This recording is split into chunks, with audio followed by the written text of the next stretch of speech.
ಬಾಹ್ಯಾಕಾಶಕ್ಕೆ ಈಗಾಗಲೇ ಶುಭಾಂಶು ಶುಕ್ಲಾ ಅವರು ಜರ್ನಿಯನ್ನು ಶುರು ಮಾಡಿದ್ದಾರೆ. 41 ವರ್ಷಗಳ ಬಳಿಕ ನಭಕ್ಕೆ ಜಿಗಿದಂತಹ ಭಾರತೀಯರಾಗಿದ್ದಾರೆ.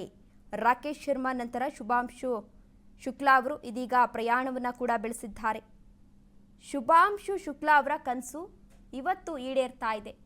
ಮಧ್ಯಾಹ್ನ ಭಾರತೀಯ ಕಾಲಮಾನ 12 ಗಂಟೆ 1 ನಿಮಿಷಕ್ಕೆ ಈಗಾಗಲೇ ಪ್ರಯಾಣವನ್ನು ಕೂಡ ಬೆಳೆಸಿದ್ರು. ಇನ್ನೂ 4 ಜನ ಗಗನಯಾತ್ರಿಗಳಿದ್ದಾರೆ. ಇವರ ಜೊತೆ ಹಲವಾರು ರಿಸರ್ಚ್ ಅನ್ನ ಕೂಡ ಮಾಡಲಿದ್ದಾರೆ. ಅಲ್ಲಿ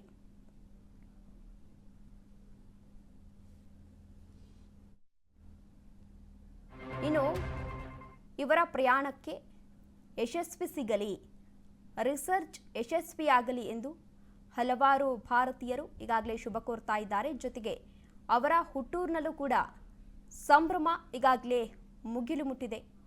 ಅವರ ತಂದೆ ತಾಯಿ ಕೂಡ ತನ್ನ ಮಗನಿಗೆ ಇದೀಗ ಶುಭ ಕೋರ್ತಾ ಇದ್ದಾರೆ.